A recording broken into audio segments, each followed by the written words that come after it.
Just let it do its thing. The fuck? It's all natural and stuff. Oh, God. Remember, we talked about the uncut version last time. And Uncut. Jehovah's Witness. Raw. For sure. Oh, that was rowdy. Sorry. Did you say Jehovah's Witness? Oh, yeah. These... Uncut. Homie, come on. I should have recorded more of a test run with these things. I did not look at the facts. Welcome back, folks. Hello. We're back in the studio with Zach Morgan. This is somewhat of a trial run, if I'm being completely honest with everybody. We got them new motherfucking mics. We have upgraded equipment tonight. So, firsthand, raw and uncut, just so you're aware. In case you didn't catch that the first time. In case you weren't privy. See, you can hear my mouth words.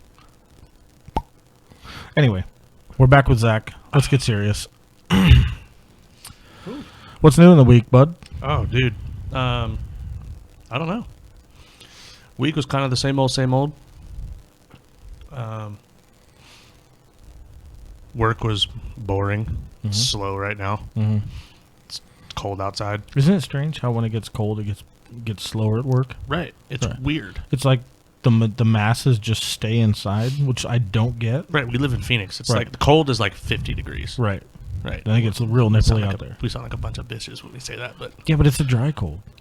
It's worse. Okay, I'm so glad you said that. Yeah. Being from Illinois, I'm so glad you said that.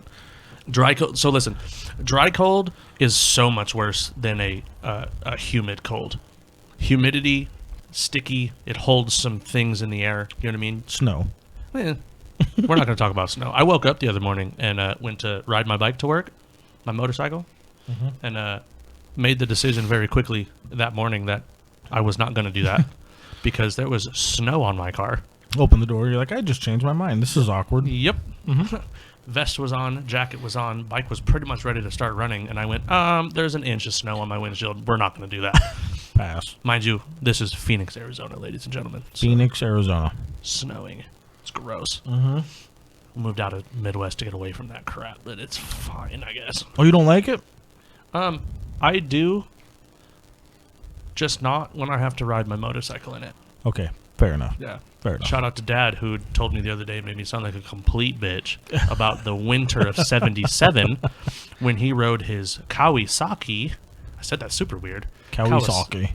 Kawasaki all winter in downtown Chicago. Did he walk both ways uphill? No, he rode that. With no feet to school? Pretty much. Yeah. That's what he said. Thanks, Dad. Yeah. It made me feel like a pussy. Still feel like an asshole about running over your light. Sorry about that, bud. I fucking forgot about the light. I will never forget the way your dad looked at me when I ran over his solar light. That he had just put in the ground the day before. It was brand new. Yeah, well. Still had the sticker on it. I came along and said no. And the sprinkler, by the way. You're like, I'd like the sprinkler. I'm really sorry about that one. Yeah. I'll pay for it. We had to turn the rear. Dude, that was like 6 years ago. I doubt he remembers at this point. Actually, he probably will. He'll see. Why am I still having nightmares? Well, because my dad is terrifying. The way he looked, yeah, I thought he was going to kill me. He thought about it. Anyway. Oh, man. We got super sidetracked there. Sorry about that, folks. That's all right. So, I think today we wanted to come in and delve a little bit more into accountability. Yes. That was what struck a nerve today. Yes, accountability. You made a point earlier before we started recording about how kind of you had a little bit of a vision of how you wanted this to go. Not this episode, but as like the entire podcast. In general. And we had a conversation about the fact that sometimes there's going to come an instance in here where things might get heated in a conversation. And, where people are going to have their accountability checked. And I think it's a big key thing, and when we're talking about this and when we're going through our stories and sharing our experiences, that we understand and we take accountability for our portion that put us in that position, right? I talked a little bit last time, and I don't know if you've posted the first one yet with me, but the first one with you, no. Yeah. Okay. Nope. So you will by the time you hear this, but I talked a little bit about my accident and the accountability that I shared in that, and that if I had kind of paid attention to what the world was telling me at the time, that I wouldn't be in the position that I'm in now because of the accident. What are you referring to? So there were a bunch of signs that I had just done a bunch of work to my bike, done some suspension work, new tires, all sorts of stuff. Mm-hmm. And I had told my old lady at the time that I was going to go out for a ride. I was going to go up to Jerome. Anybody who's been to Jerome knows that it's like motorcycle mecca of Arizona. Twists and turns. Yep. All day. All day long. Doesn't matter which way you go through. It does not matter. And it's Arizona 89 Scenic Route 89A is a nationally renowned road for motorcycle riding. Period. Absolutely, yeah. It is top 50 in the country. I would probably venture to say probably top 10 in the country as far as motorcycle roads. Scenic wise. And scenic wise. Oh my Yeah. God, it's stunning. it is gorgeous. Gorgeous. Anyway, I told her I was going to run up there. And she had kind of said during the day, she was like, all right, well, I really don't want you to go that far because if something happens, you're 2-3 hours away. Small signal right there. Yeah. Mm-hmm. Not a whole lot of cell phone signal, not a whole lot of space for error. Mm-hmm. Right. Get ready. She goes to work. I get ready to leave. I tell her, hey, I'm getting ready to leave. My headphones are dead. I'm going to go to Target and buy a new set of headphones. Okay. I couldn't find my charger for the headphones that I had. She told me, well, why don't you just run to Wickenburg and back and just call it a day, or Congress and back, which is about halfway up to So she's talking about Yarnell. Yeah. Doing a Yarnell ride. Yep. And Right. then come back. Which Yarnell is about halfway to Jerome. It's about halfway. For anybody who's not too familiar, it's between Prescott Valley and Wickenburg. Pretty much smack in the middle. Probably doesn't make a whole lot of sense to somebody who's not from here, but it's the backside way to get to certain places out here. Yeah. Moving forward. It's the pretty way. It's the God, it's so gorgeous. Went to Target, bought a set of Bluetooth headphones. Got to Wickenburg, Bluetooth headphones died. Sign number 2. Right. Yeah. Sign now you number have to 2. stop again. Right. Now I have to stop again and pull the headphones out, put them back in the case so that they can charge back up. So that I continue going. Leave Wickenburg, head to Congress, which is right before the hill to get up into Yarnell. Stop at a gas station, fill up the bike, get a drink, realize that I forgot my wallet at the house. Jeez, dude, they couldn't lay it on any thicker for you, right? Right. Reasons to not fucking go. Put my headphones in, back in my helmet, get halfway up the Yarnell Hill, headphones die again. Oh my God. Right? And at this point, I thought to myself, I was like, you know what? Why don't I just stop? Mm-hmm. Stop at Gilligan's up in Yarnell, have a pizza, have a couple of beers, And bounce back home. and bounce back home. Yeah. Right? I'm stubborn. I don't let anybody or anything tell me what I am or am not going to do. Mm-hmm. I said, fuck it. Pulled my headphones out in Yarnell. Continued on my way. About an hour and 15 minutes after that, she gets a phone call from a location sharing app letting her know that I had been involved in an accident. Shit.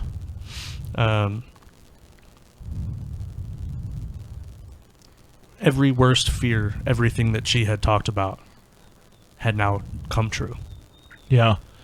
I was stuck with a wrecked bike, with a shattered shoulder, no way to get home, In the middle of fucking nowhere. in the middle of fucking nowhere. Right. Laying there in the dirt. Thankfully, somebody was nice enough to pull over and help me to my feet, stood my bike up, Mm-hmm. called 911 for me, had an ambulance on the way. They stood me up, got my phone out of my pocket because of course it was in the pocket that I couldn't get into. Sure. Because why would it be able to be accessed? Mm-hmm. My first group of questions to them is, how's my bike? Did it go off the cliff? Because there's Right. no guardrails there either, by the way. No. You're on a 2-lane road getting ready to make a left-hand hairpin. no guardrails, and probably about 20 to 25 feet of gravel of a shoulder. Just to paint the picture for everybody. I stopped about 6 feet from the edge of that cliff. It's a 500-foot drop. Yeah. None of those cliffs are easy. Nope. So when we talk about accountability, we talk about taking accountability for the actions that put you in the situation that you're in. I very easily could blame mechanical failure. I could blame the bike. I could blame the road. I could blame the conditions. I could blame anything else in the world. But above all, I'm going to blame myself. Because if my stubborn ass had taken 10 seconds to listen to what everything else was telling me, hey, you shouldn't be up on this mountain today. What they would call, like the omens. Yep. Yeah. Exactly. You had people, somebody looking out going, hey, don't do this. Hey, don't do this. Hey, dumbass, don't do this. Right? Some lessons have to be learned the hard way. If I had listened and if I had actually kind of tried to comprehend what I was being told at the time, I wouldn't be where I am. Right? What was the actual cause? Do you know? I don't know. I'll never know. It could have been 6 or 7 different things all happened at the same time. Sure. The best way that I can describe it is a fluke happenstance set of circumstances that just happened to play out perfectly. You know what sucks? Like when shit like this happens, I'm sorry to cut you off. You're good. When shit like this happens, what really gets under my skin is like, it could have just been the bad omens telling you that this particular time, if you continue to move forward with all these delays, that this particular timing is going to be the demise of what you're trying to avoid. All you have to do is turn back now. Yep. Otherwise, the particular timing that you're headed for is going to be shit. Yep. You know what I mean? Like, just one choice. One choice. All I have to do is I'll just go home. Right. I'll just enjoy the ride back home. Right. Exactly. You know what I mean? Exactly. No, and that's exactly kind of the point where I'm heading with this is if I were to sit back and hindsight's always 20/20, right? Sure. Like, you always have perfect view of everything and all the scenarios that have been laid out in front of you looking back at it. I mean, unfortunately, I would agree with that 99% of the time. Right. There's always an exception to the rule. But your circumstances usually are completely within your will and your vision. Right. So when I talk about when I want to talk about accountability with this is it's very simply put, I could spend as much time as I wanted blaming everybody else. Right? Mm-hmm. You could, yeah. But that's going to do is create a weaker mindset. Creates a victim mindset. And this is just me. You know what I mean? This is just how I view it.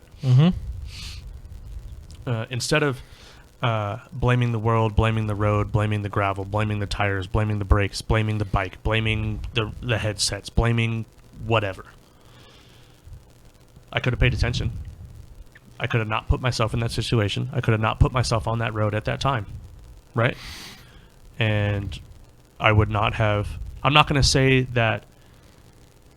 Because I can't say that the accident wouldn't have happened another day, another time, another way. But the way that accident happened would not have come to fruition. Does that make sense? It makes sense, yeah. It makes total sense. So you've got to be able to look at the situation in hindsight and be accountable for your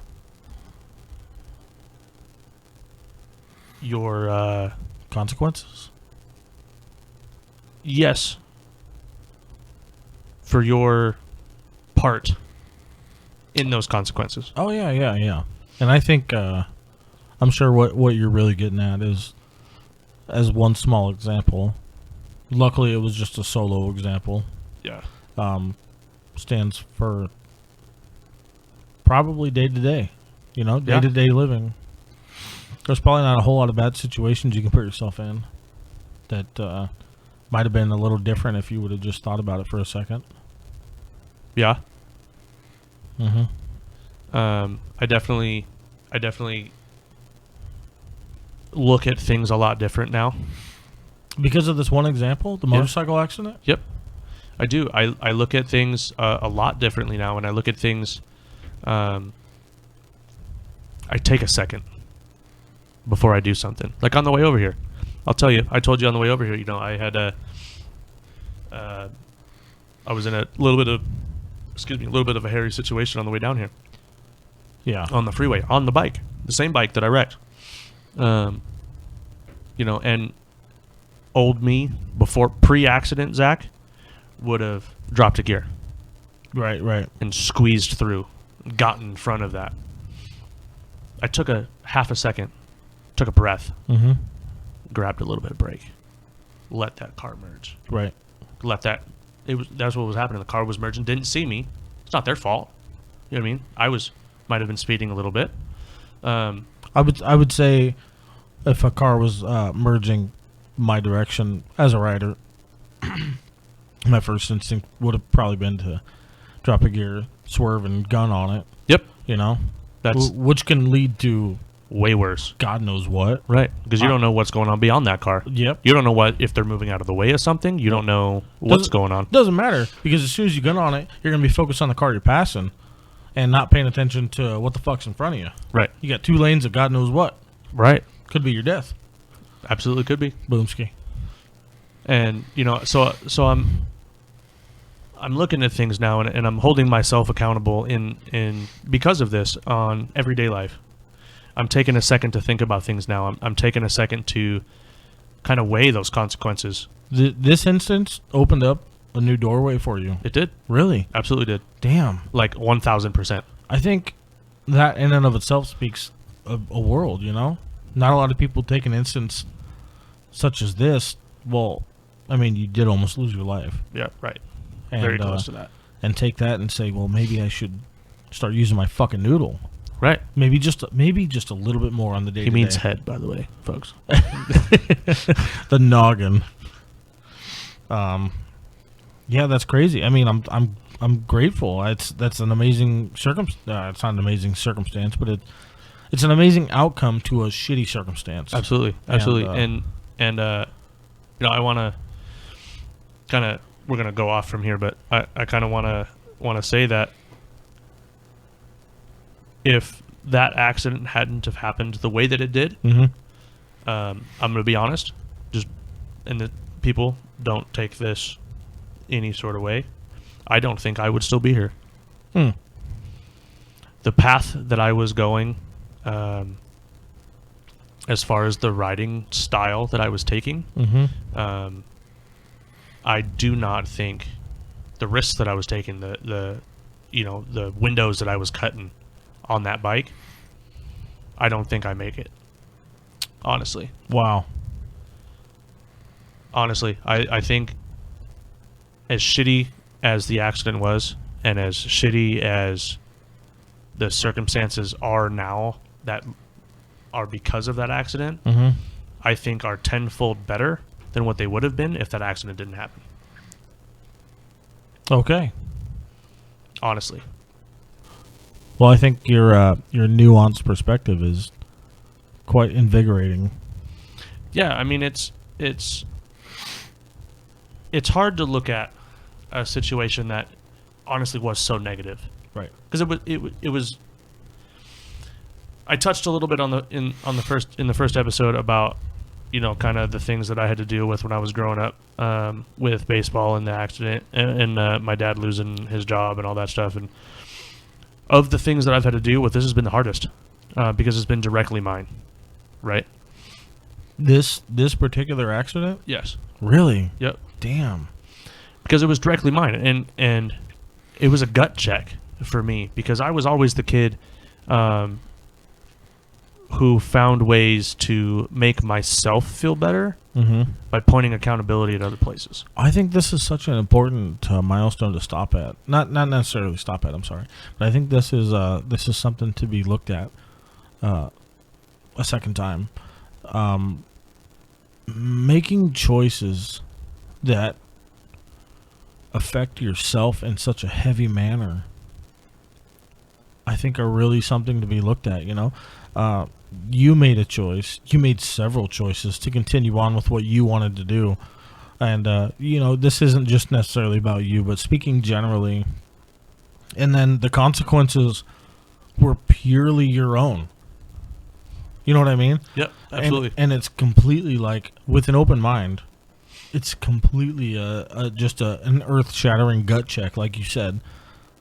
And that is mind-blowing to think about for anybody who's willing to think about that. Anybody who's willing to open their mind for a couple of minutes just to think about the reaction of their choice, strictly their choice.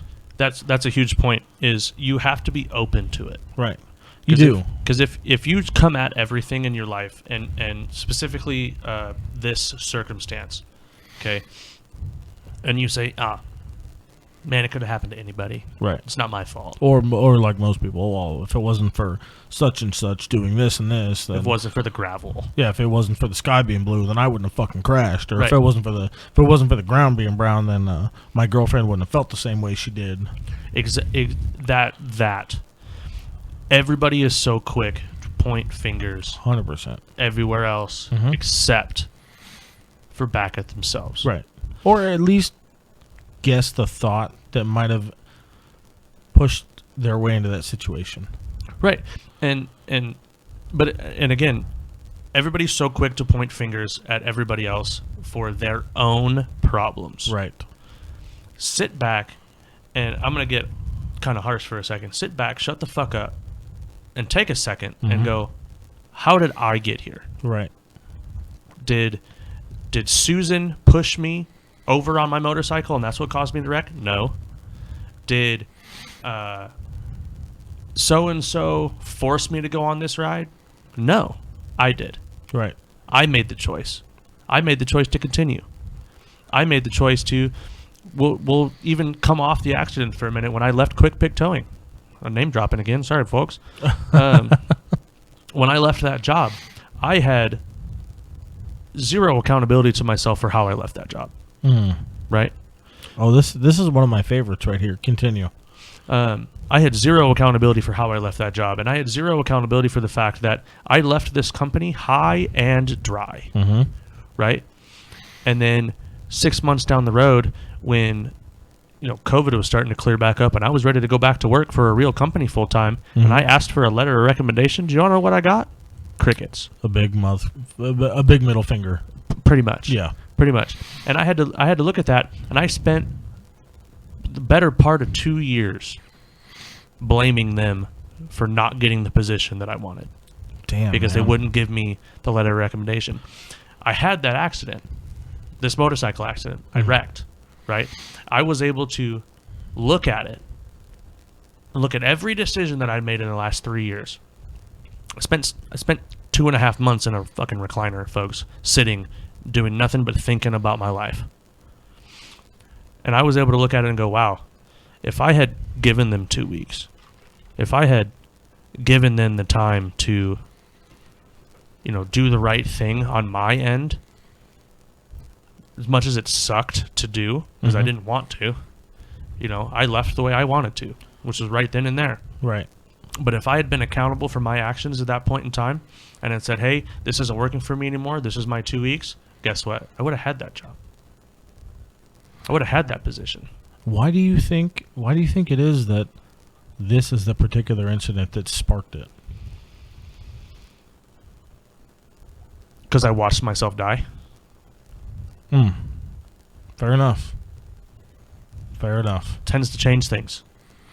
Tends to rewire how you're set up. I suppose it's been a long time since I've come across that incident. And not everybody has.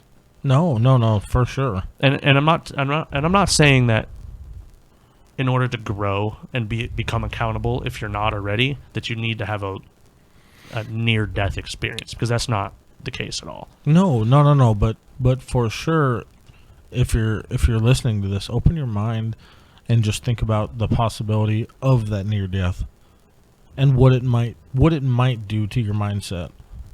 Take a look at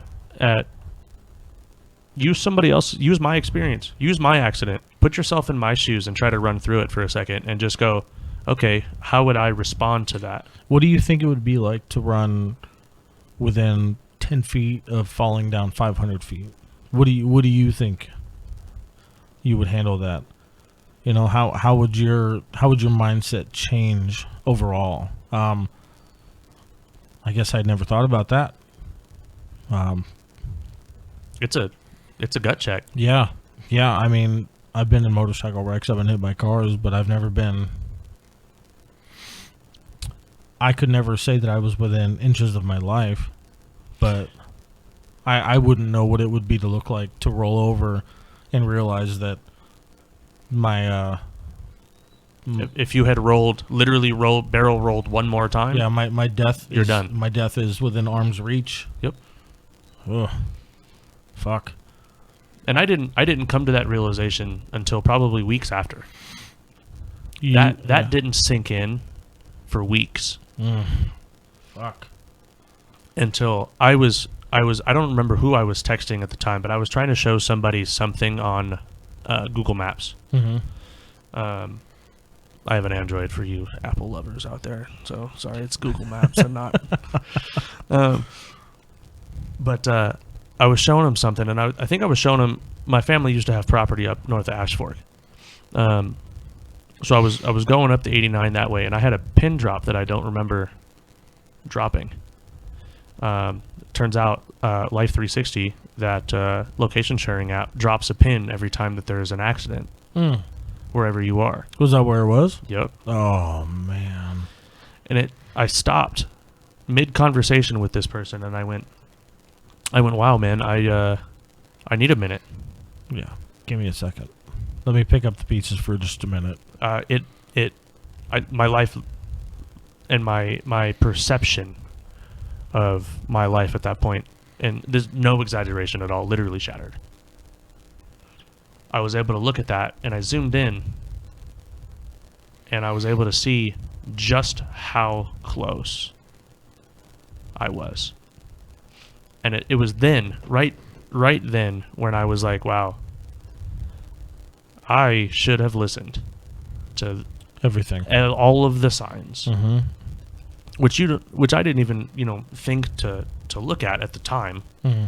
because I was like, oh man, this is inconvenient, this sucks. Here's the solution. I just want to go for a ride. Exactly. Fucking let me go for a ride. Exactly.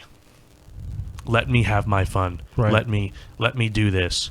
And it that mindset of I'm gonna do what I want, no matter what it is that's in my way, no matter who's in front of me, no matter who's telling me no, I'm gonna do what I want. Fuck it. That mindset right there, that unaccountability for your actions, was a huge mindset change for me. Now that goes without saying, I'm still 28 years old. I'm still riding my Harley. I'm still doing all the things that I loved to do. Right. That hasn't stopped me from doing them. No. But it's changed how I do them. You can fucking have all the risky fun on this planet that you want to have. But you can do it safely. Right. You can literally do it by just opening your eyes every once in a while. Yep. It's not that difficult. It's not. You know? I used to hit corners on that bike, on any bike, at way too fast. I used to think that it was I used to get a chubby when I would hang a knee into a corner and I would feel the bike slide in that corner. Oh my God. That was the best feeling of all time. That was the biggest adrenaline rush. Now, absolutely not. No. So now you know how to pick your battles. Yep. Essentially. Yep. There's going to be times. There's going to be times where it's okay to press your luck. Yep. You know what I mean? Yep. As somebody, I ride too. You've known that. I've been riding for the last, 12 years of my life. I ride crotch rockets. Those are rookie numbers. You need to step those numbers up. Yeah. Would you really step it up a little bit? No. Crotch rockets. Yeah. The basic assumption is when somebody tells you, you ride a crotch rocket, it's for one reason. As fast as possible. I don't fucking want to go fast, man. No. I just drive a crotch rocket because that's what I got comfortable on. Yeah. I'm still alive. I'm still in my ways. I still want to get another bike. I've been hit by cars. I've been down. There's fucking consequences. I would say probably one of my biggest life mottos at this point is you got to pay to play. Exactly. But I think that's also important to double back on because you only got to pay when you're playing. Well, and also, not to cut you off, but I want to elaborate on that a little bit. Not everybody is willing to pay the same price. Do you understand what I mean by that? Yeah. To elaborate on that for folks at home, the price is not the same for everybody to play the same game. It's not. No, absolutely not. So, and what I mean by that is you don't have to take things to the level that the person next to you does. 100%. You are fully capable and accountable and responsible for the level that you take it to. I'm kind of glad that you doubled back on that because I agree with you. I wholeheartedly agree with it all circles back to accountability. Yeah. I mean, you have to be willing to pay the price, and you have to be willing to accept the consequences to the level that you're willing to take things. As long as you accept the consequences within yourself and move forward, then it's nobody else's problem. It's nobody else's business either. It's really not. I mean, it's going to be, obviously, because those consequences usually suck and they draw attention, but we're not going to talk about that. I got my fucking brand new truck out there, and a week within having it, a buddy ran into a tree. Yeah. Why? Because we were playing around in the rain. Boom! Tree. You know what I told him? Make sure it drives straight. He drives straight. Said, okay, go home. I'm not mad. Just go home. We'll fix it tomorrow. Right. I don't want to think about it right now. Let's just go home. But it drives, and everybody's okay. We'll fix it. I've got a story about that, too. We were out... it was one of the first nights that me and my ex-wife were out together before my youngest was born. We were out with Mike and Destiny. Yes. Gary. Name drop. I don't care. Love you guys. A couple other buddies. We were all out off of... where were we? In Anthem, behind the strip mall. That big mud pit out there. It's gone now. Yeah, it's a apartment complex or something now. Yeah. But do you remember that? Mm-hmm. I was in a two-wheel drive F-150. Oh, yes. Had no business being out there. I missed that truck, by the way. Yeah, the maroon one. It was real nice. But we were out there, man, and I got stuck. Mm-hmm. And somebody thought it was a good idea to hook up to my front spindle, two-wheel drive, and try to pull me out. I was on a drop spindle because it was a lift spindle, I guess, essentially. And bent the actual spindle itself. Oof. Didn't know that until after I dropped Amber off on the way home, and lost a wheel bearing. Oh, God. So I'm pretty much front driver wheel, not really attached to much. There's nothing else really holding that hub together. Because all the bolts are snapped because that wheel bearing let go at 85 miles an hour rolling down the road. Yeah, she didn't give a fuck. Got mud tires on there. Yeah, they're heavy sons of bitches. Right? And instead of getting pissed at Michael for hooking up to the spindle. No context. I said, you know what? I probably would have done the same thing. I found the nearest structural-looking place. We were kids. Structural-looking place, hooked up to, and pulled him out. Got him out of the mud hole. That was the biggest problem we had at that point in time. We'd deal with the consequences later. Instead of being mad about it, instead of calling Mike up and forcing him to pay for my new spindle and pay for my new lift kit and pay for all the repairs, pay for the tow from Scottsdale back out to Whitman. Right. I sucked it up. I paid for it. I did it. Do you want to know what I did the next time I saw him? Gave him a hug. Hey, this is what happened. I don't expect anything from it. I just want you to know. Probably don't do that next time. Right. Maybe not hook up to that specific spot. Yeah, exactly. Let's go to a frame rail. Yeah. Like something a little different. Maybe a tow hook, hanging off the front of my bumper that you could have hooked up to. But whatever piece of frame that was 3 feet from that. Right, exactly. It's all right. It's all right. But instead of, trying to hold him accountable for me putting myself in that position, I held myself accountable for it. And me and Mike are still friends to this day. We're still very good friends. Well, it wouldn't have happened if you wouldn't have got stuck. Exactly. I put myself in that position. Yeah. I got myself stuck. Shouldn't have done that. That was a fucking dumb thing to do. Being stuck in and of itself could have been a lot more disastrous than a wheel bearing. Yep. Engines, transmissions. Doesn't matter, yeah. Anything gear related, powertrain, anything, all of it, boom. Doesn't matter. Could have grenaded right then and there. Yep. So, that's... You can basically what I'm trying to say is you can take any situation that you've been in your life. Take anything. Mostly anything. And you can look at it and go, okay, I could have done this. I could have done this. I could have actually studied for that test in school. Oh, man, we're going to go way back. Oh, way back. But just something as trivial as that.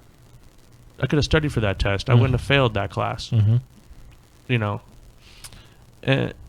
it goes without saying that, maybe it doesn't go without saying, but I'll say it anyway. Every single action that you take, brushing your teeth at a certain time in the morning, wearing a certain pair of shoes, whatever, trivial shit, everything has a consequence. Everything changes with every decision that you make.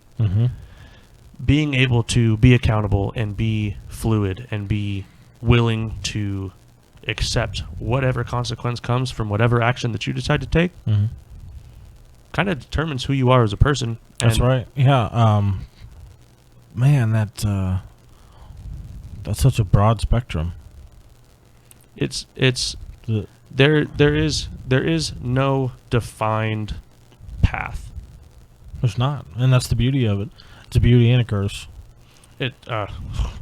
I see a lot of the curse right now because I'm still dealing with the accident stuff. It's always easier to see the curse. Always. I will never doubt that. It's always easier to see the curse. And I think you hit the nail on the head there, and you kind of opened up a door to another conversation here. Let's go. It's always easier to see the curse because it is the brightest thing in the room.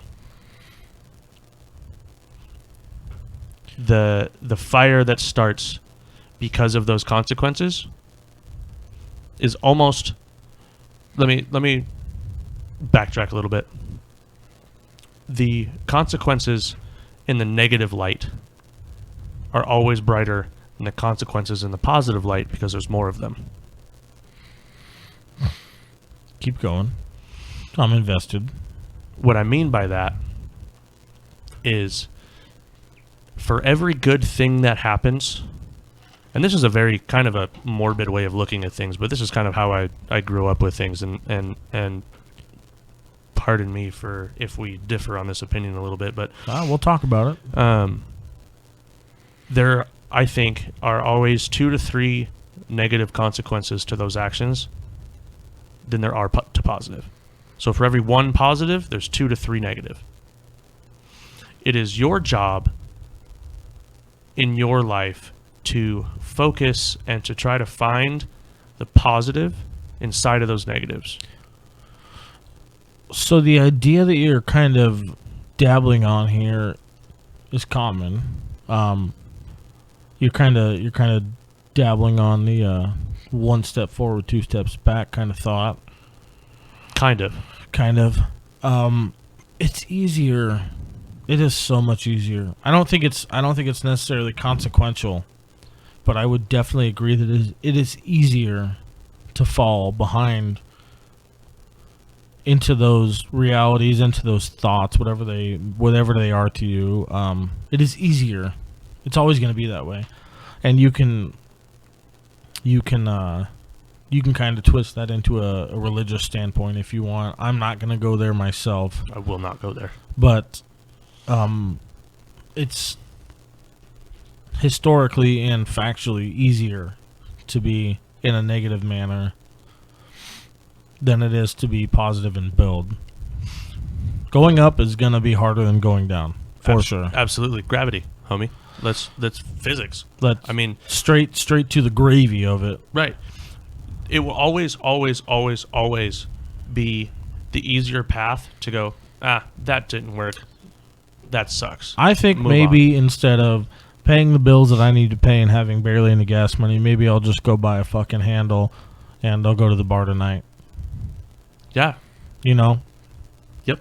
Unfortunately, it's the reality for a lot of people. That's the reality for a lot of people. And I don't want it to be spoken lightly of. This world that we live in today is not fucking easy to cope with. No, it's not. For the majority of the population, outside of our nation as well, I'm not negating that at all. So I don't want you, or anybody for that matter, to assume that what I'm speaking of is coming lightly. My life is not easy. Your life is not easy. Fuck no, it's not. We work more than we live. Yes. Just to live. Yep. So, I'm sorry. Go ahead. No, Continue. you're good. But I think that if you're able to see through the shit, see through the blinding brightness that are those negative consequences, and see that little glimmer beyond them, a little light at the end of the tunnel. Exactly. If you're able to see that. So let me change how I said that, because I think that's an easier way for people to understand it. The darkness that comes with those negative consequences is blinding. Right? Yeah, absolutely. There's always going to be that little glimmer of light, the light at the end of the tunnel, that is that positive consequence to whatever action that you chose to take. Now, it is your job to walk through that shit, that darkness, those negative sides of things, and get through them, to get to the positive side of things. My accident, I had to spend 2.5 months in a recliner because I couldn't move. You don't realize how much you need your shoulders until you don't have them. Right? I've heard that about a lot of appendages. Yeah, they tend to be kind of important. I had to work through that to be able to get to the point where I'm able to look at things from that accountable perspective, which is that light that was at the end of that tunnel. And in order for me to get there, is I had to go through the time where I was in pain every day, where I was dealing with the surgery, where I was out of work, where I was out of money, where I was stressed out about everything. And now that I've gone through all that, I've walked through it all, and I'm able to look at it and go, wow, I wouldn't have the mindset, I wouldn't have the drive, I wouldn't have whatever it is if I hadn't have made that choice and had those negative consequences and gotten to the light at the end of that tunnel. I think as a whole, you appreciate that light a lot more. There's no doubt about it. And you appreciate the darkness just as much after you've gotten to that light. Because without the darkness, the light doesn't mean shit. Oh, your perspective right there opens up a whole nother fucking tunnel. Something I want to get into here for just a second, if I might dabble in a little bit of my history. This is your show, homeboy. Yeah, but it's not my show. Oh man, where do I start? I outside of my teenage years, I kind of went into my 20s on my own. We're gonna start this off with a story, by the way. I went into my 20s kind of on my own. Just jumped right into adulthood. I didn't have much of a choice. At the age of 17, God, I had to learn. I had to learn the consequences of long-term negative choices early on. What do you mean? Just in general, just speaking life. I didn't have a goal. I didn't have a mindset. I didn't have a reason for anything. Just kind of winging it. Yeah, I didn't know how else to. And that's a whole nother conversation, but I didn't know what to do with life. I didn't. I know we're missing a lot of context here, and that's a whole nother story. But I feel like, God, there's so many words that I want to say, and I don't know how. I feel like, kind of what you were dabbling in was non-existent for a long time for me.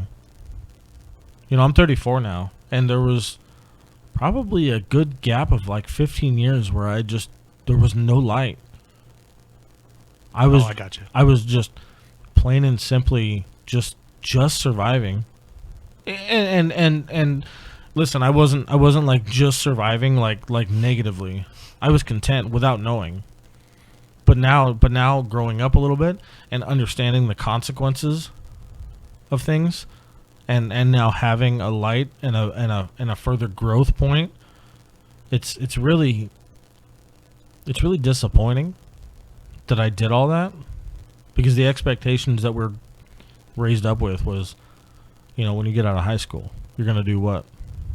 You're gonna go to college, right? When you get out of college, you're gonna do what? You're gonna get married and have kids, right?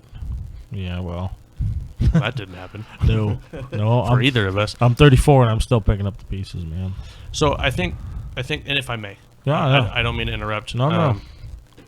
I think you bring up a good point in saying that without true accountability, there is no light. I think they go hand in hand. That's what I'm saying. Yeah. Is in order for you to see that light at the end of the tunnel, in order for you to appreciate that and be able to walk through that darkness and really be able to look at it and appreciate the struggle and appreciate what that trip brought you, you have to be accountable. It forces you to. And you also, to second back on that, you also have to get through the sludge. Yes. I cannot reiterate how important it is that there is some darkness. That may not be the right degree of word. Elaborate. I don't like darkness. That's too, maybe, I don't know. The word darkness just seems a little too heavy. Struggle? Sure. Okay. I like struggle. Struggle. It's like darkness just seems a little too... There has to be struggle to appreciate. Yeah. Darkness just seems a little too heroin-esque. Gotcha. Yeah. No, I think that the struggle is important. I wish that I wouldn't have spent so much time in it. But I'm also not mad that I did. Right, because you wouldn't be who you are without it. Right. We wouldn't be here doing this. The fire under my ass would be non-existent. Exactly. But now it's go time. Yep. So, we're gonna go back to square one with that, and accountability. Without it, I would be a lost soul. You would be in the exact same position you were as a teenager. Yes. Just coasting through life. Yes. Just making ends meet. Blaming everything else on everyone else. Yes. And I'm not going to do that. I can decide my own path. Yeah. I'm perfectly fine. I'm a perfectly willing and capable 34-year-old man. I can make my money. I can make my way. And I'm going to. And I think that is important for a lot of people to assume. I don't think assume's the right word. I think I mean assume the position. Gotcha. I'm sorry. Okay. I understand what you said. What you mean by that now. I followed short. I think accountability has to do with a lot more than being able to grow as well. Sure. Being accountable for your actions and being accountable for your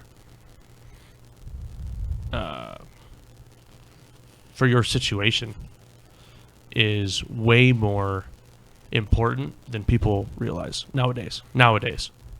I think the old school kind of mentality from some people, which is kind of where we come from, it's way more important. Nowadays, you've got, I'm going to use the city of Scottsdale as an example, and Tempe, the spoiled rich kids who had mom and dad, which I kind of dabbled with when I was younger. I was kind of exposed to that. Dad made good money working for Honeywell. We talked about that the last episode, but I've seen both sides of it, and I kind of have a unique perspective because I saw both sides of it. You do, and it shows. And I think that kids and men in general who haven't necessarily had to struggle like we have don't appreciate the struggle. This is a long, ongoing conversation. We've talked about this a couple of different times. You don't appreciate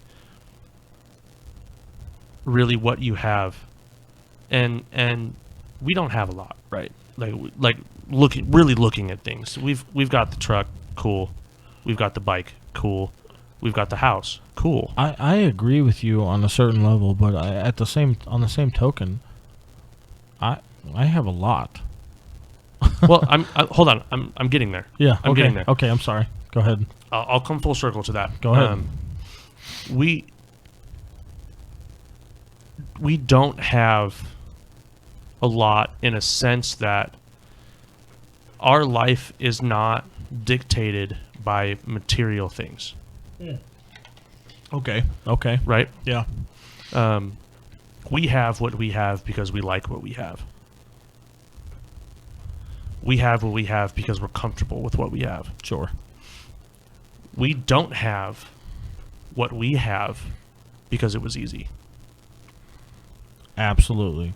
We have had to work and bust our ass and put ourselves in positions to fail time and time and time again. And if we were not accountable for those situations and those decisions and those positions that we put ourselves in, we wouldn't have any of this.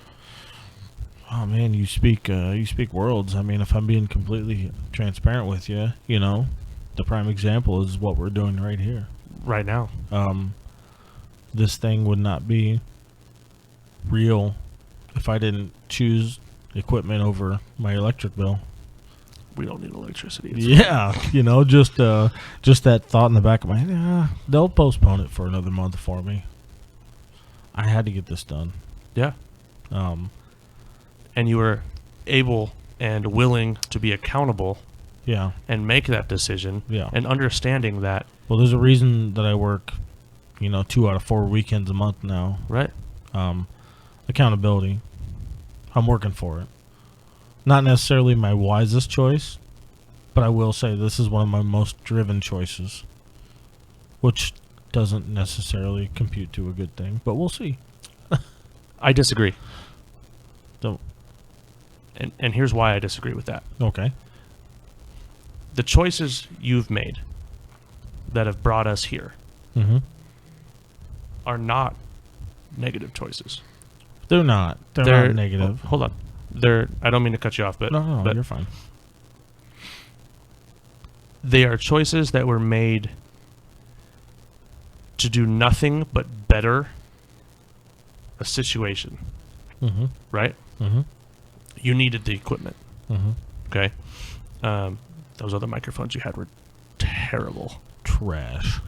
And in order to get this off the ground and to get this to as many people as possible, we needed to have some decent equipment. You needed to have some decent equipment. Oh, now it's worldwide, baby. Exactly. Hello, Spotify. Yeah, Spotify world. So I don't see that necessarily as a negative thing. Okay. I see that as a calculated risk. Okay, I can understand. Do you kind of see what? I see what you're saying, and I'll retract. But all in all, going back to square one, accountability. In doing so, I was willing to accept the consequences. Absolutely. I'm going to accept the I'm not going to argue with what comes of me putting money into this as opposed to putting money into something else. You do what you do, and you accept what you do. That's the basis of accountability right The there. very, very bottom, ground zero fucking, you do what you do, and if it's your fault, then you fucking accept it. You deal with it. And you move on. Right. There's nothing, at that point in time, when you are faced with the consequences of your actions, it is too late to change your actions. Right. Move the can't- fuck on. You can't go back and unwreck your motorcycle. Right. You can't go back and unpay for these microphones. Right. Right? I mean, I guess you kind of technically could, but it Fuck doesn't. It that, we doesn't. don't go back. But then it doesn't pay your electricity bill. And let me take this a step farther, because this isn't just about podcasts or motorcycles, but if you send that text, Oh God! you don't get to undo what you just did. Don't at me like that. Yeah. If you meet up with that other person, you don't get to undo what you just did. Nope. If you point that gun, you don't get to undo what you. Now you have to deal with it. Now this is something you should have thought about beforehand.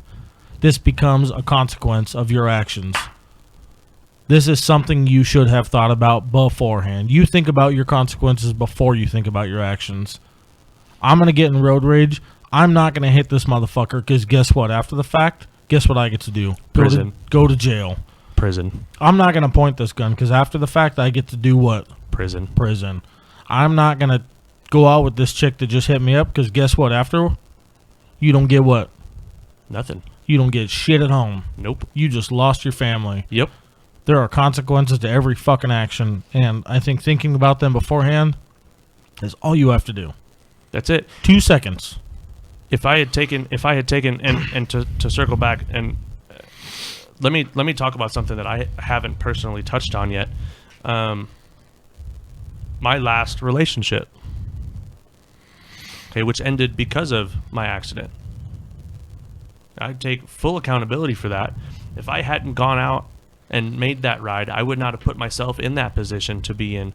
I would not have lost the money. I would not have put her into the position that I put her in to take care of a 28-year-old grown ass man That was now disabled. that now couldn't fucking go to the bathroom pretty much on his own for the first 2 weeks. I had to have her help me out of the chair because I could not stand up on my own. Do you understand? For everybody at home who has not been in a major accident, who has not broken a bone, who has not done the damage to their body that me and you both have. You do not have the right to live anymore. No, you don't. You don't get that option. Nope. Not without help. Nope. And that is 1,000% your fault. Uh-huh. Nobody else's. It's not her problem. She didn't have to do the things that she did for me. Nope. She didn't have to bend over backwards to make sure that our bills were paid. She didn't have to fucking do anything for me. She could have let me fucking rot. Okay? She could have. And to her credit, we had our issues. We are not on good terms. We do not speak at the moment, and probably never will again, to be honest. But if I had not have made those choices that day that put me in that accident, her life is different. So I want to make this point and say that when you're making decisions and you're making choices out in the real world, you're not only making choices and making decisions based on your life. It has to do with everybody around you. I've made choices and decisions in my life that have affected other people. Friends that we're close with, we talked about before we were on air. Sure. Made decisions and made some choices that they had to pay for.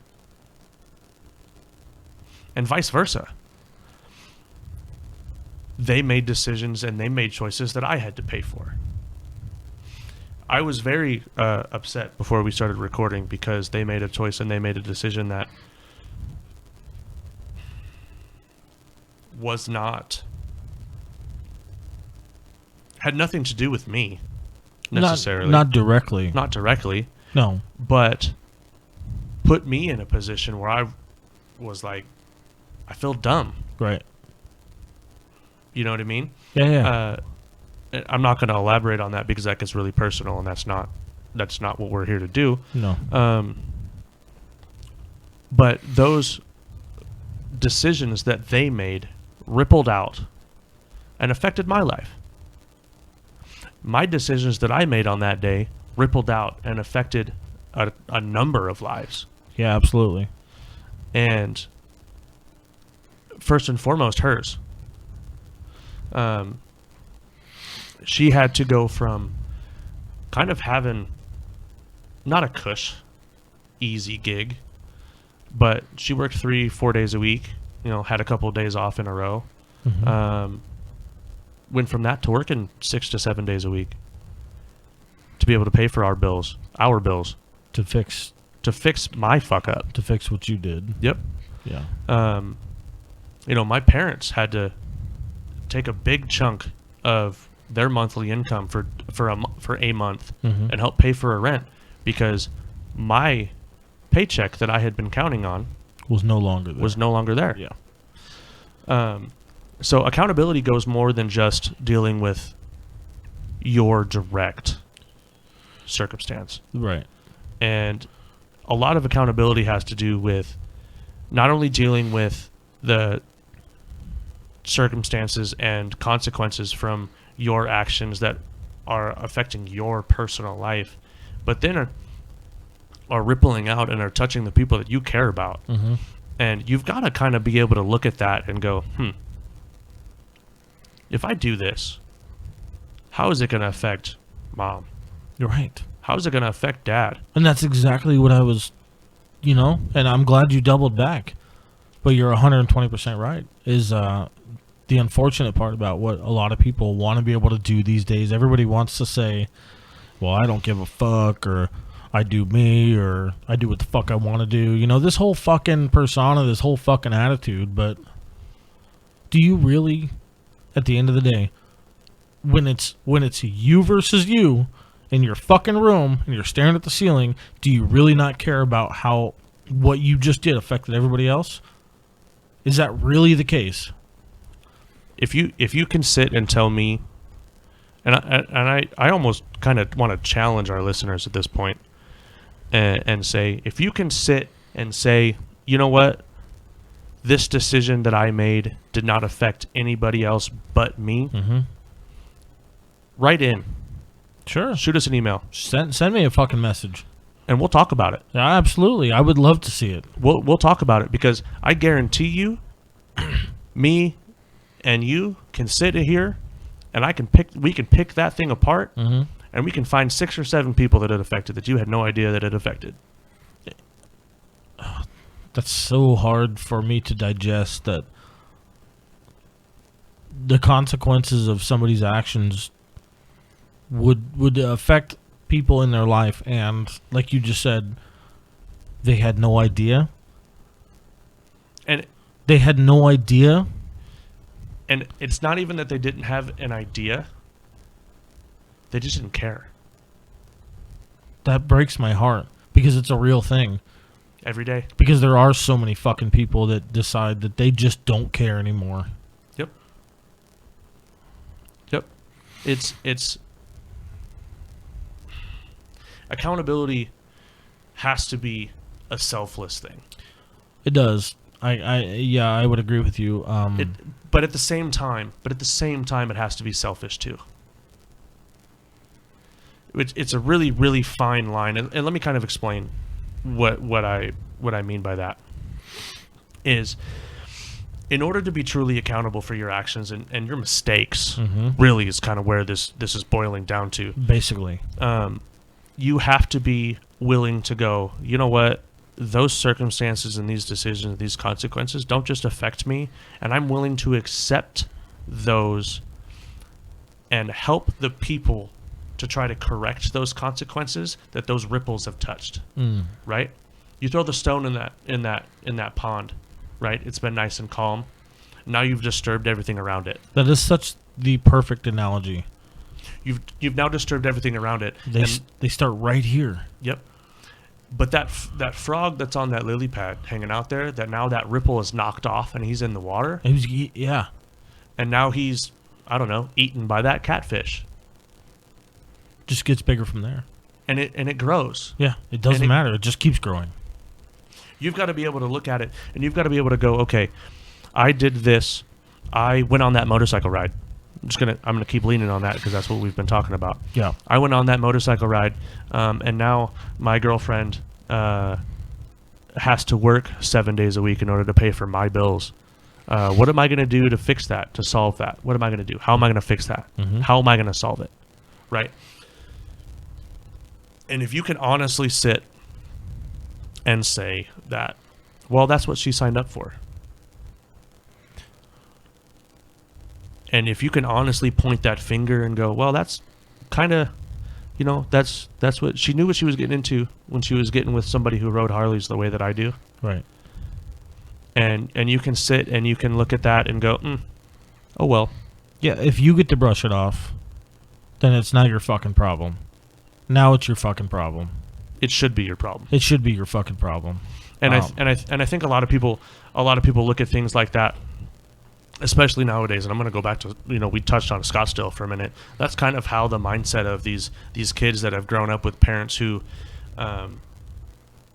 make their problems go away. Right? Yep. They handle it. The parents are accountable for these kids' actions and not the kids being accountable for it. Mm-hmm. Right? You look at the situation and you go, well, somebody else will fix that for me. I'm just going to go do my own thing and go back to doing what I was doing. Yep. Without a care in the world. No care. I think when reality sets in and when you finally are able to be accountable for that, not for that specific instance, because I don't think you ever get a chance to be accountable for an instant, for a circumstance, once it's passed, right? When you are able to look at that and see the ripple effect and see all the damage that your actions have caused the people around you, mm-hmm. Hindsight's 20/20. It's heartbreaking. It is. If you give a fuck.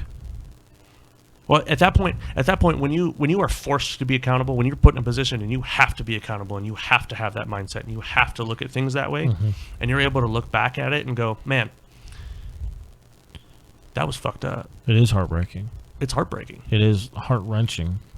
And it's a gut check. Yeah. And I think a lot of people don't necessarily get to the luxury to look at it like that. And I say luxury because a lot of people have to deal with the consequences and the circumstances and the cards that they're dealt in their life mm-hmm. in such a way that they have to be so selfless all the time. And this is why I said accountability has to be selfless and selfish. Mm-hmm. It has to be equal parts. True accountability doesn't come until you're able to look at things and go, man, I really affected A, B, C, and D mm-hmm. with my decisions, but I made that decision. I have to own that decision. Yes. And in owning that decision, you're being selfish. But then making decisions to help A, B, C, and D change the ripples that you caused in their lives is the selfless part. I don't understand, like, human to human, how you could have a conversation as such and just not want to be just real with yourself. Do you know what I mean? I do. I get it. Because I was that person who wasn't willing to look at human to human conversation and go, mm-hmm. You know what sucks even worse is to realize even when we were in our, I shouldn't assume you, but I'll speak for myself when I say, like, even when I was in my proudest moments, when I was in my shit, when I was quote unquote living the dream, and you think about these instances while you're in the middle of everything that you're doing wrong, and you just ignore it.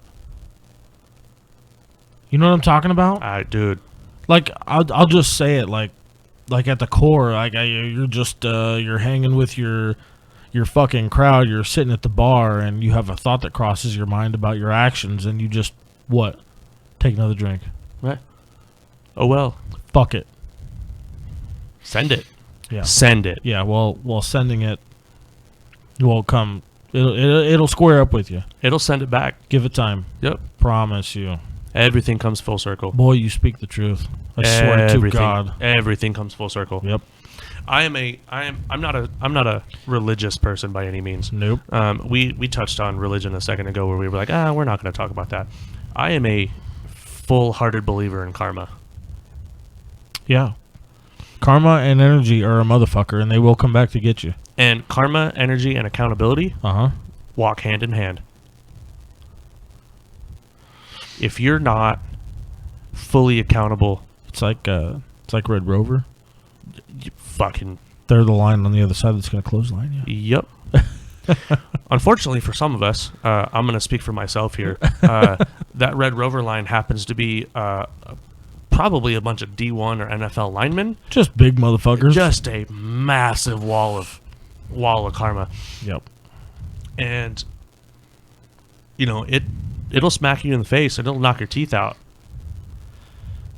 But part of being accountable for your actions is taking that licking, taking that hit, and being able to get back up with a smile on your face and go, yeah, I earned that. Yeah. I think it's important to know that if you're going to make a choice and there's going to be consequences, maybe it's not always the worst. Maybe it's for a specific sacrifice. I know this is kind of backwards, but if there is a consequence to a certain action, then maybe just be strong enough to get back up and fix it, or be strong enough to pick yourself back up. Does that make sense? It does. Yeah. I know. I'm just trying to speak from the other end of the possibilities here, because there's not always going to be opportunities on your side. I really don't honestly have an example in the front of my mind, but I do know that not everything is an opportune moment. So, I may be off base, but I kind of want to elaborate a little bit on what you just said, as far as my interpretation of it. Sure. There's never an opportune moment to be accountable. And here's what I mean. Accountability, whether good or bad, has a set of consequences that comes with it. No matter what. No matter what the situation is. You're without specifying negative, positive. Right. It doesn't matter. Consequences are consequences. Right. Doesn't matter. Yes. And in order... How do I... My words are failing me at the moment. In order for... How do I say this? I have it in my brain, but it's not translating into words. What are you looking for? Like full circle? Yeah. Well, I think there's definitely a set of rules that's going to be followed before everything comes full circle. Right. There's always a process to that. Sure. There's always a process to that, and being able to kind of walk through that process. Yes. And it's a level of maturity and knowledge that Thank you. people will choose to ignore. Yes. So continue. Maturity and growth really is kind of the word I was looking for. Growth is a good word. You have to be willing to grow. You have to be willing to take the consequences and take that Red Rover, that clothesline, and be able to force yourself to get back up. Right. You know, none of the things that you're dealt in life are ever going to be. Well, let me stop, because that's not necessarily true.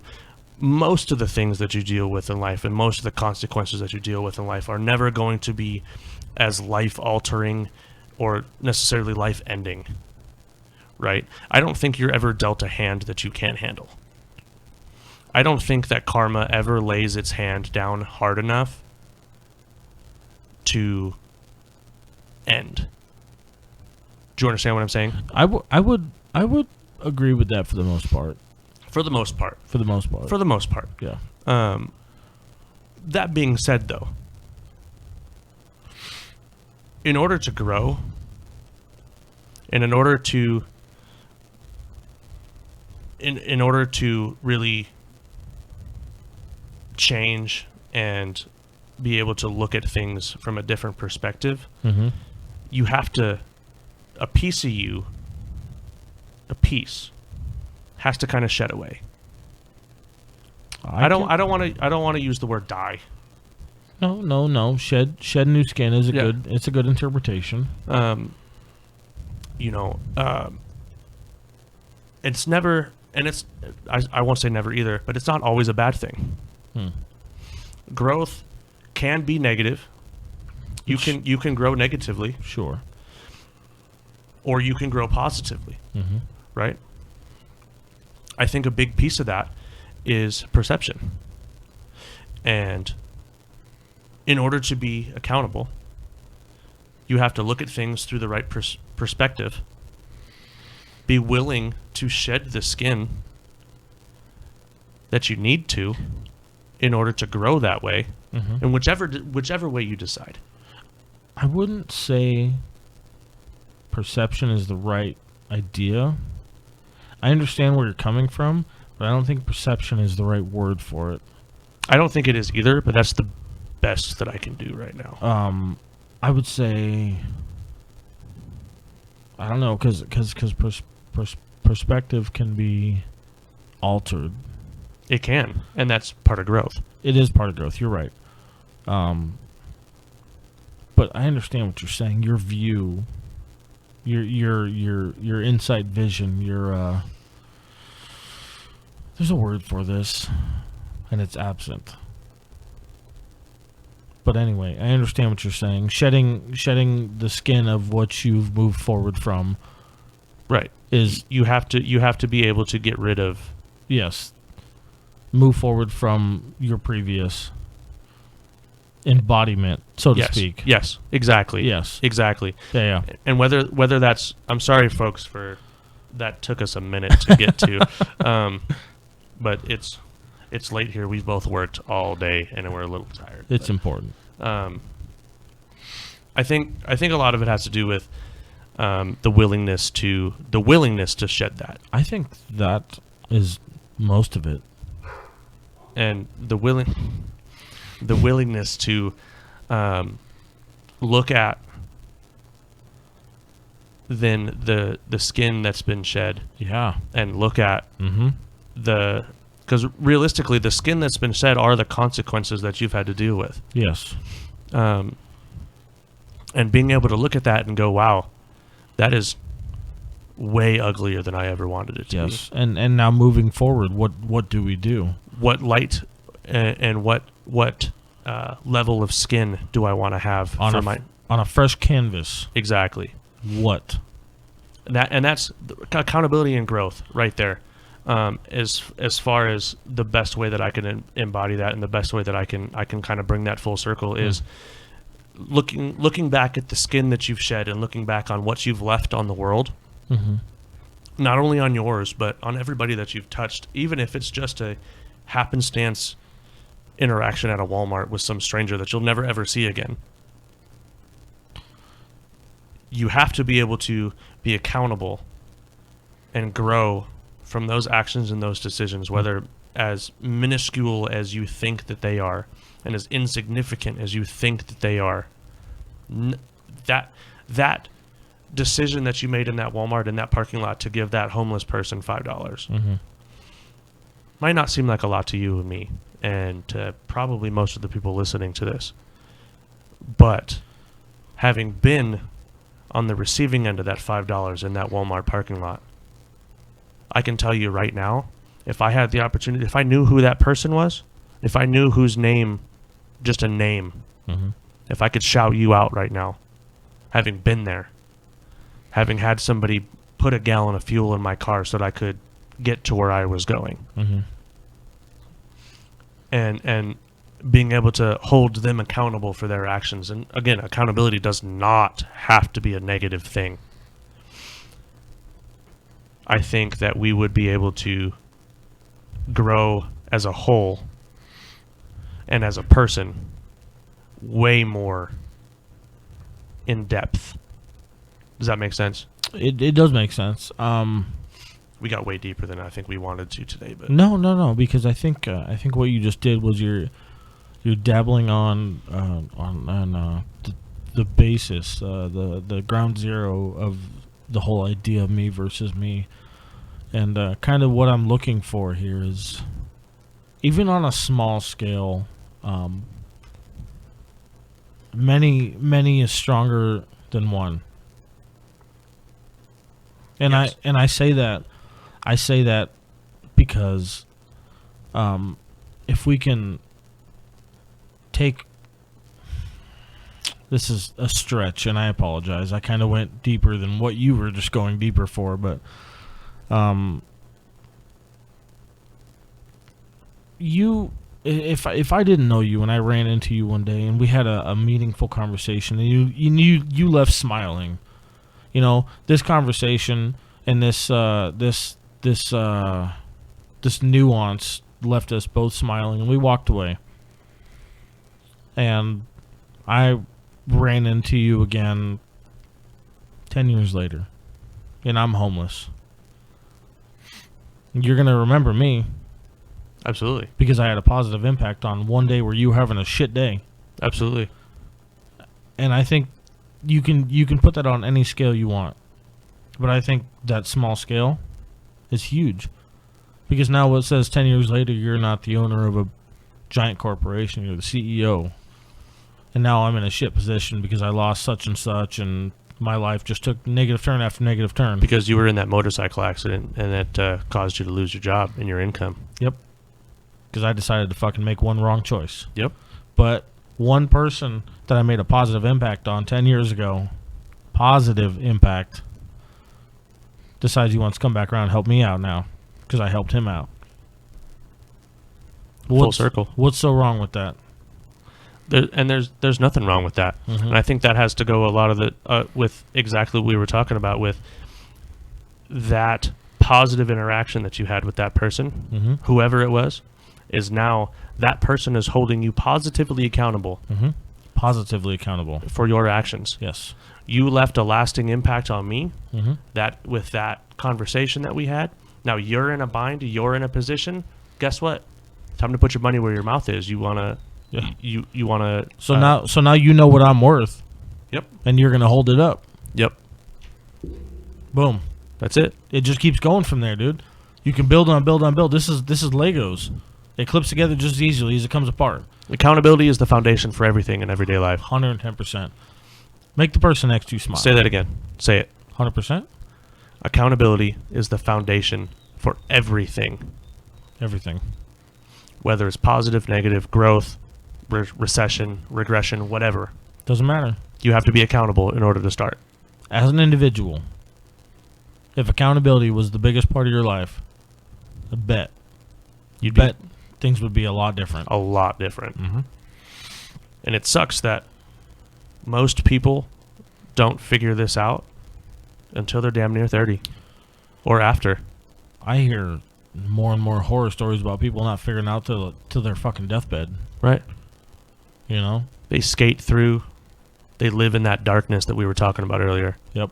They live in that space where it's just like, I can do this. I'll do whatever I want. I'll figure it out. And that shit breaks my heart. Every day. But we're here to make the difference, you know? That's what I think. That's what the me versus me movement kind of is hopefully gonna start down that path. Mm-hmm.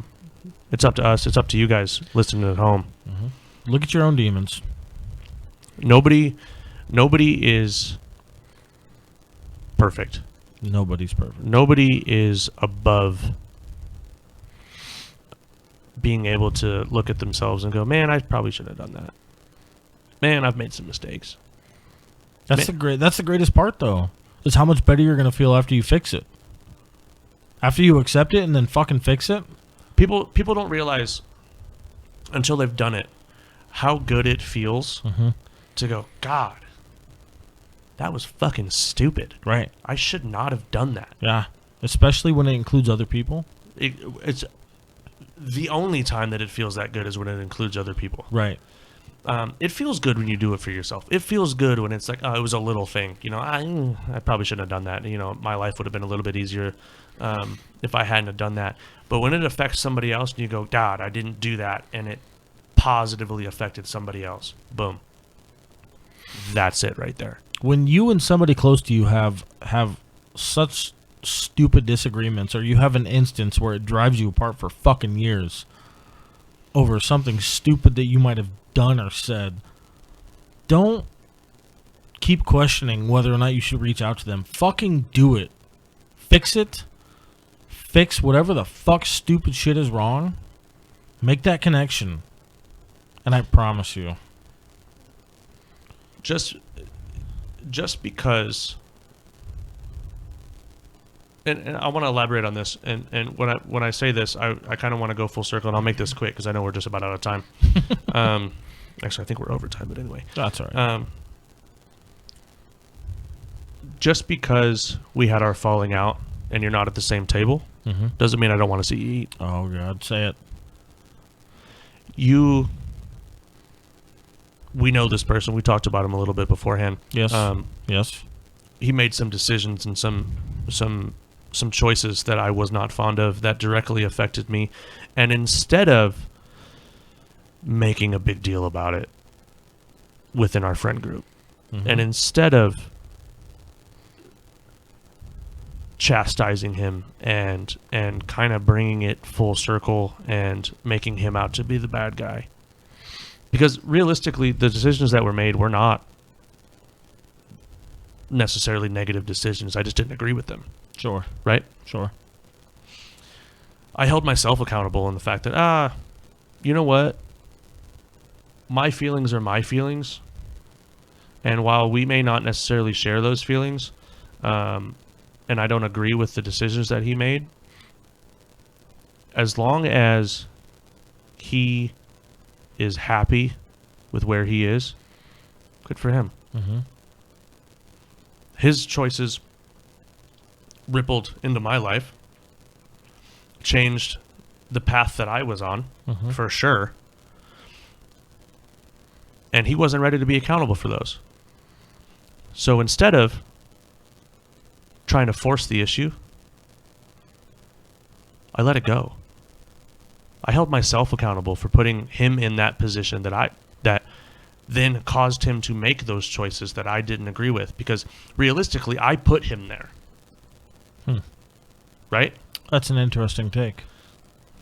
I put him there. And instead of being mad at him for the choice that he made and going the direction that he did when I was the one who put the choice in front of him, I let it go.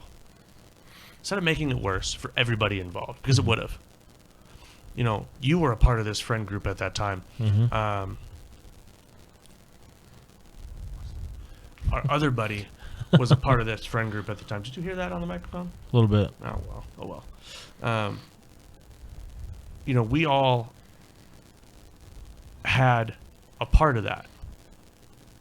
At the end of the day, my choice to hold myself accountable and take responsibility for my actions that caused his actions. It's not his fault. It's mine. Right? That's my fault. I shouldn't have done that. That was my bad. And I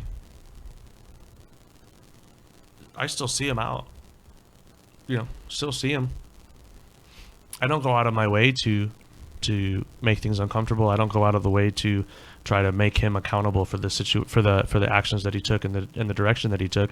Instead of doing that, I held myself accountable and told myself, "Hey, this is my bad." Mm-hmm. I took a step back. I removed myself from that situation to keep from further consequences. I think it's in the.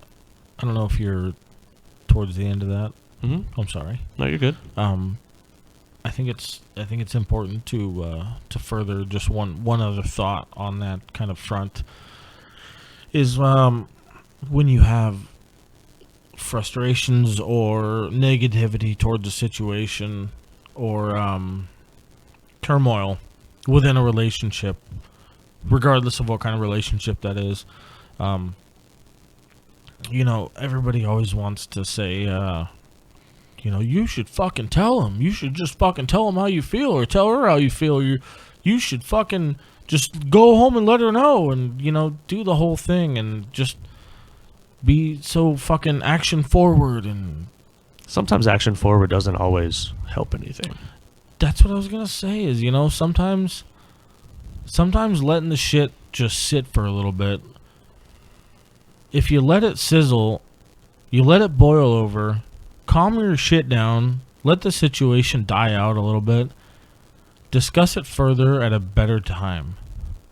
Because 9 times out of 10, just speaking from personal experience, man, but going in there fucking hot and ready is not going to do you a whole lot of good. If anything, you're going to end up with a broken relationship, and shit's going to be more frustrating than it was to begin with. Well, going into something hot and ready, you come in it with a closed mind. Right. You want your way. Right, and that's all you see. Point blank, you're going to see red, and you're going to see red for probably the wrong fucking reasons. Yep.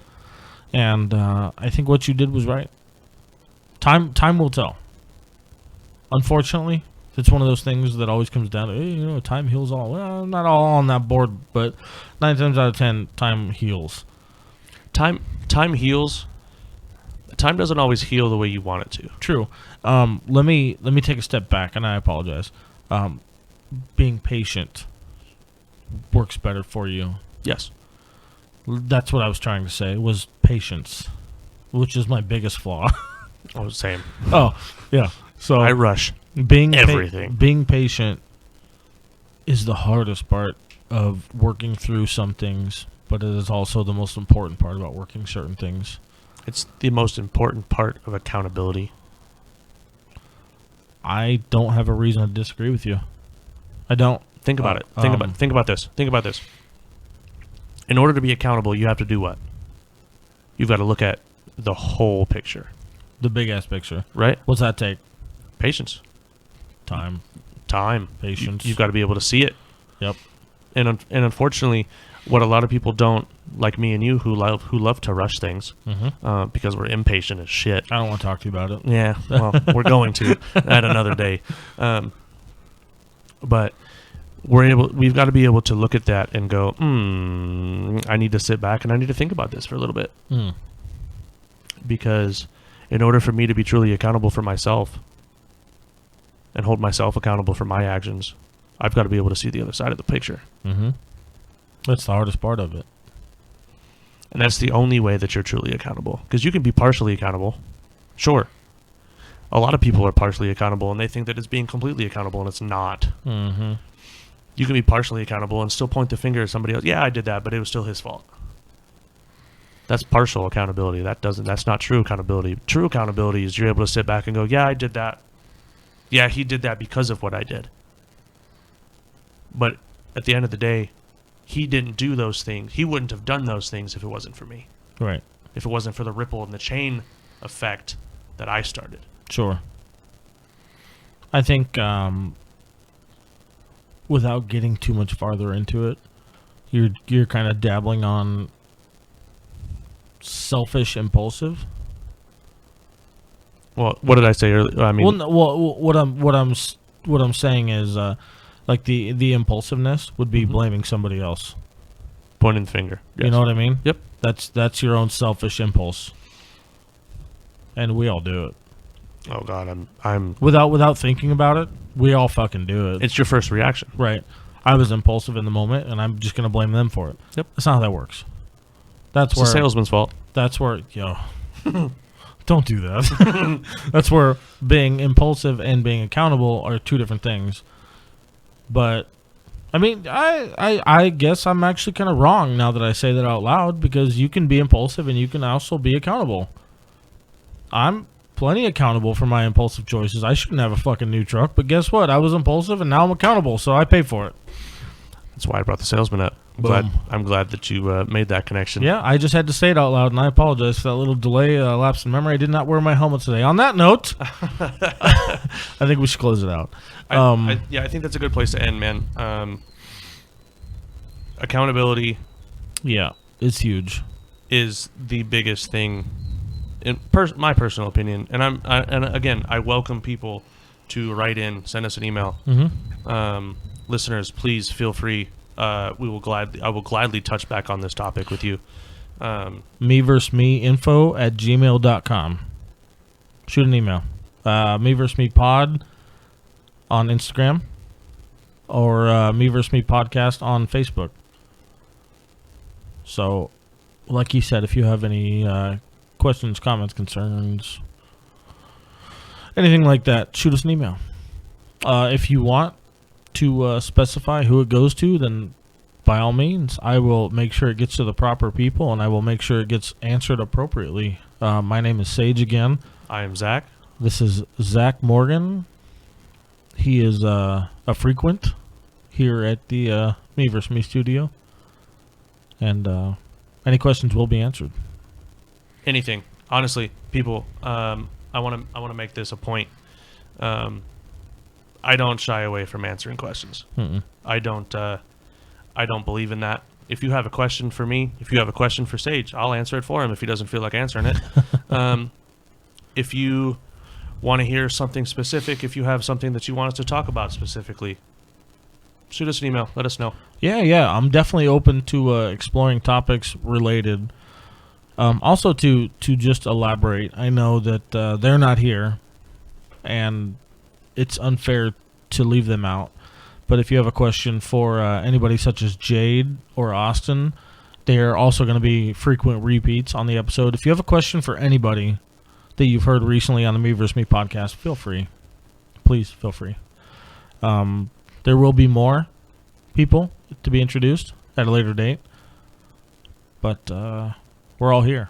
Sounds like my ex-wife might be one of them. Oh, damn. That one might have to be edited out. Let's see how his editing skills are. Oh, I was talking about my IT guy, but, fuck him, right? Nah, it's fine. Jeez. All right. Anybody. Again, me versus me info at gmail.com. Shoot me an email. My name is Sage. That's Zach. And I love you. Have a good night. Peace.